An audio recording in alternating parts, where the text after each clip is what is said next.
오늘 성경 말씀은 신명기 8장 2절에서 4절입니다.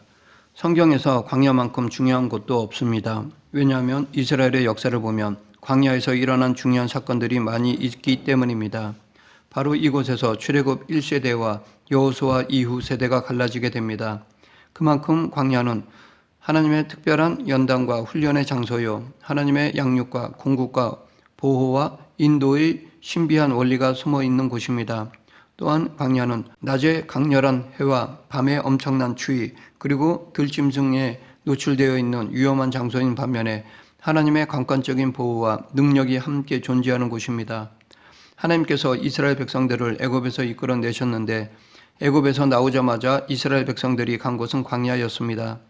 가나안을 경험하기 전에 그들이 거쳐야 했던 것은 광야의 삶이었습니다.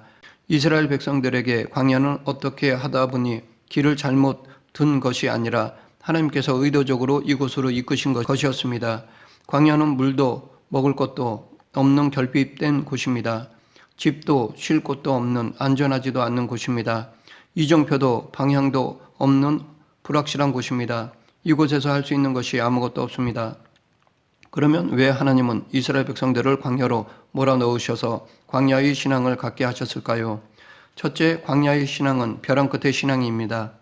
광야에서는 먹을 것, 마실 것, 쉴 곳, 나아가야 할 방향, 어느 것 하나 스스로 할 수 있는 것이 없습니다. 그렇기 때문에 한계에 부딪히는 곳입니다. 광야 이스라엘 백성들도 마찬가지였습니다. 한계에 부딪혔다는 것은 자신의 처지와 상황을 알았다는 것을 의미합니다. 광야 상태에 있을 때 비로소 자신의 처지와 상황을 분명히 알 수 있습니다. 이때 우리는 믿음의 안목을 가지고 냉철하게 자신을 제대로 평가해야 합니다.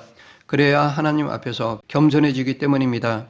이렇게 하나님께서 이스라엘 백성들을 광야로 몰아넣으시면서 의도하신 것은 그들의 한계를 깨닫게 하시기 위함이었습니다.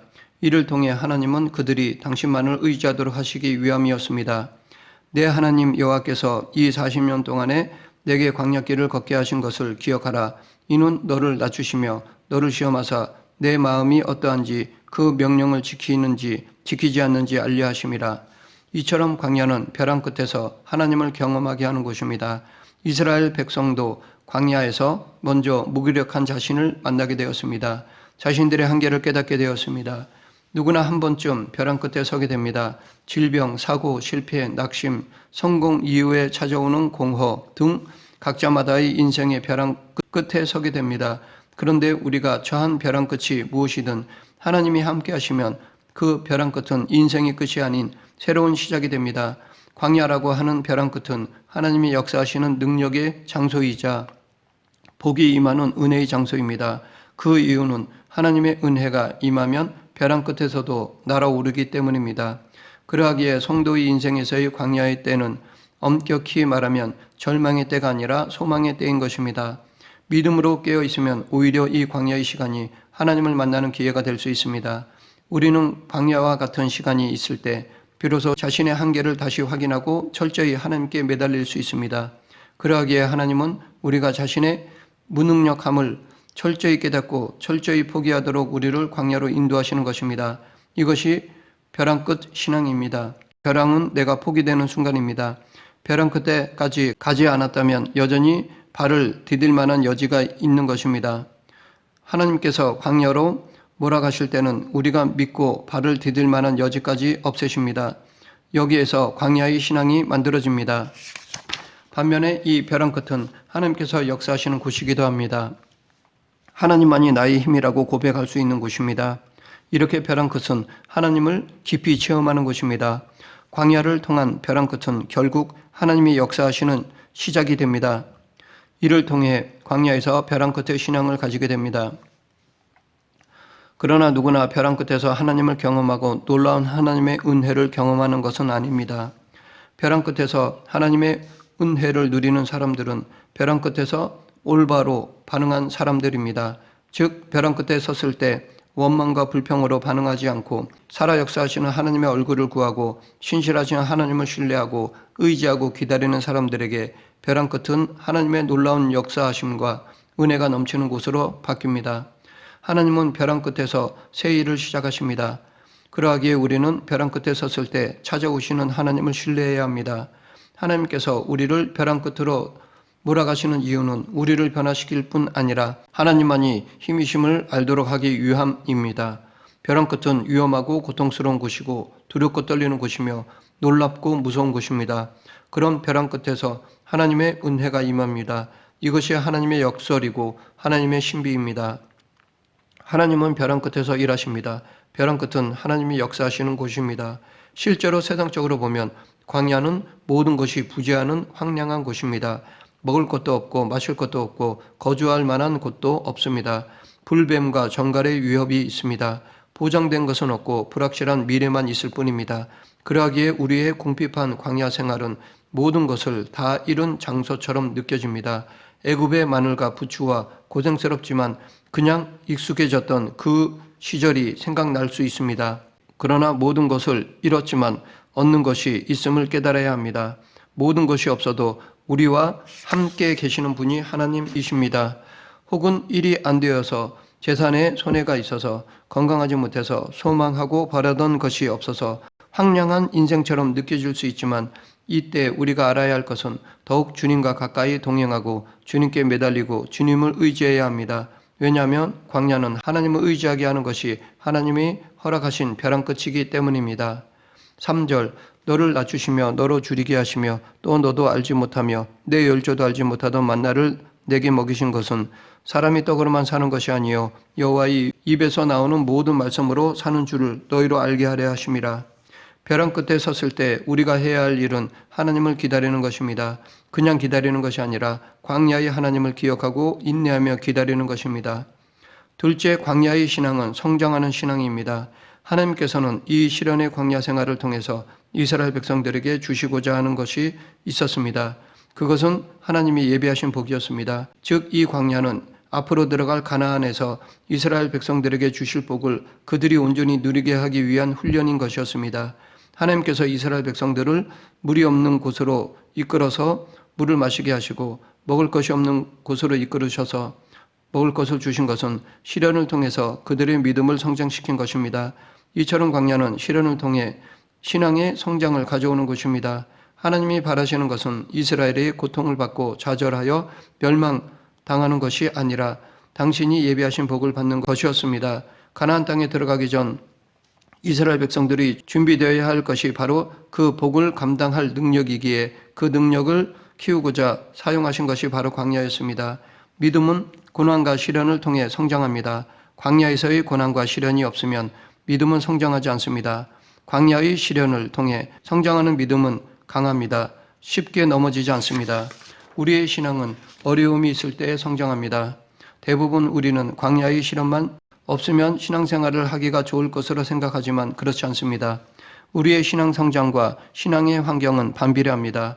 신앙의 성장에 좋은 환경은 좋은 시설과 프로그램과 시스템이라기보다는 하나님이 주시는 인생의 광야가 오히려 신앙의 성장에 있어서 좋은 곳입니다.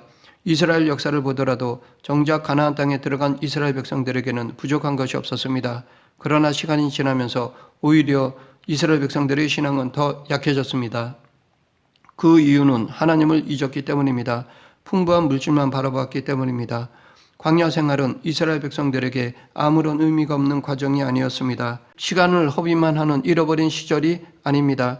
광야에서의 이스라엘 백성들은 그냥 무의미한 생활을 한 것이 아니었습니다. 하나님의 놀라운 역사하심과 하나님의 공급하심과 하나님의 구체적인 보호와 인도를 체험한 귀중한 시간이었습니다. 하나님만을 바라보는 복된 시간이었습니다.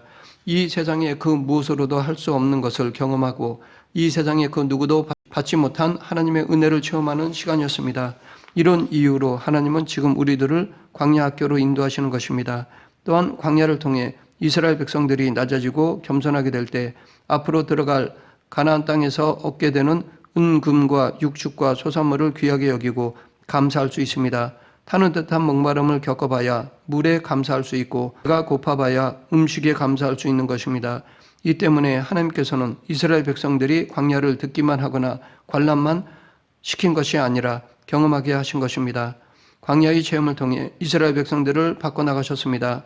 지금도 하나님은 우리에게 복을 주시기 전에 광야의 삶을 경험케 하시는 것은 더욱 당신께 감사하고 지금 가진 것을 귀히 여기며 당신께 영광을 돌리게 하기 위함입니다. 물론 광야는 어렵고 힘든 곳이라는 것은 사실입니다. 이스라엘 백성들이 애굽에 있을 때는 비록 종살이로 고생은 했지만 마실 물과 먹을 것이 전혀 없지는 않았습니다. 그런데 광야에 나와 보니 당장 마실 물이 없습니다. 먹을 음식도 없습니다. 낮에는 햇빛이 내리쬐어 덥고 밤에는 추워 잘 수가 없습니다.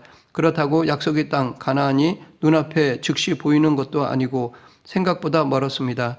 이 때문에 이스라엘 백성들은 모세를 원망하기 시작했습니다. 심지어 모세를 죽이고 애굽으로 다시 돌아가자고까지 하였습니다. 왜 신앙생활이 어렵습니까? 우리 모두가 지금 광야에 있기 때문입니다. 광야에 생생하게 살아있는 신앙을 가지려면 어떤 일이 있어도 애굽을 떠난 백성들은 다시 애굽으로 돌아갈 수 없다는 것을 인식해야 합니다. 즉 과거의 불신앙의 상태로 다시 돌아가서는 안 됩니다. 광야 이스라엘 백성들은 힘들고 어려운 환경과 문제를 만나면 애굽을 생각했습니다. 그러나 아무리 광야가 어려워도 애굽으로 되돌아가면 안 됩니다. 거기에는 이스라엘 백성들을 핍박하던 바로가 있고 아무 소망이 없는 곳이기 때문입니다. 그러하기에 광야를 회피하거나 도망치는 자들은 결국 더 큰 결박에 묶이게 되고 소망이 없습니다. 우리는 가나안 땅을 허락하신 하나님의 약속을 의심하지 말아야 합니다. 이스라엘 백성 1세대들이 광야를 통과하지 못하고 거기서 다 죽은 이유는 하나님을 온전히 믿고 의지하지 않았기 때문입니다. 하나님의 사랑을 의심하고 불신했기에 광야에서 죽고 말았습니다. 그러나 여호수아와 갈렙은 살아 역사하시는 하나님을 강하고 능력의 하나님으로 믿었기에 결국 가나안을 유업으로 받았습니다. 광야가 어떤 곳입니까?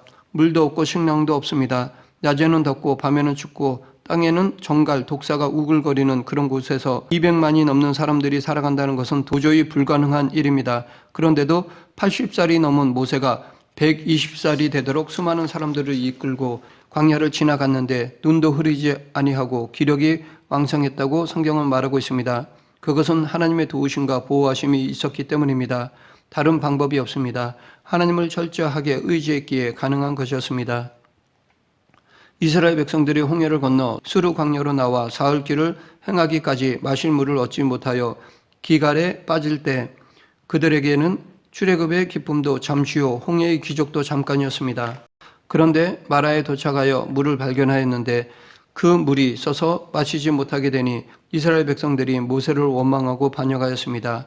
이때 모세가 하나님께 기도하자 하나님께서는 한 나무를 지시하여 그 나무를 물에 던지라고 하셨고 그대로 순종했더니 물이 닳아져 마실 수 있게 되었습니다.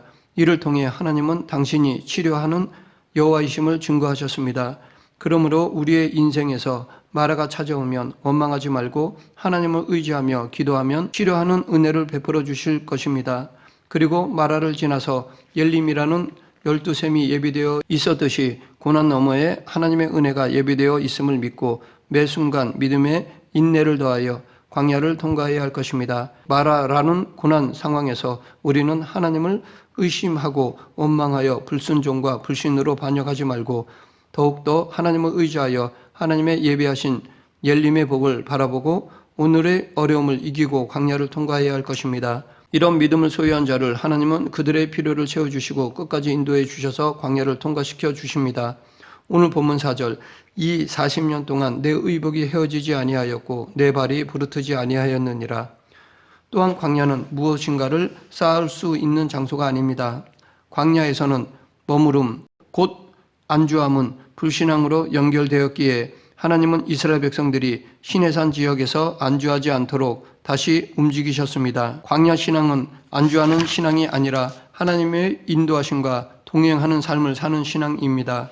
광야에서의 양식은 만나였습니다. 애굽의 양식, 바로의 양식은 먹고서 평생 종이 되는 양식이었습니다. 그러나 홍해를 건넌 이스라엘 백성들은 하나님께서 베푸신 만나를 먹었습니다. 하나님이 먹이시는 만나보다 애굽의 바로가 주는 양식을 동경한 이스라엘 백성들은 광야에서 모두 엎드려져 버렸습니다.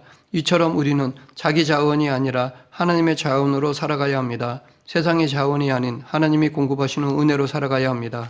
말씀을 맺겠습니다. 우리의 육안으로 보면 광야는 버려진 땅, 저주받은 땅처럼 보이지만 영안으로 보면 하나님의 은혜를 체험하는 땅, 하나님의 능력을 체험하는 땅입니다. 그러기에 우리가 만나는 인생에서의 광야는 실패, 낙심, 좌절이 아닌 더 높이 비상할 수 있는 발판이 됩니다. 우리 모두 광야의 신앙을 가지고 살아감으로 하나님의 풍성한 은혜를 누리는 그리스도인이 되길 간절히 축원합니다. 기도하겠습니다. 생사화복을 주관하신 하나님 아버지, 인생에서 만나는 광야 안에서 하나님의 손길을 바라보는 영안을 주시고 오직 예수 그리스도만 따르는 자들이 되게 하여 주시옵소서. 예수님 이름으로 기도드립니다. 아멘.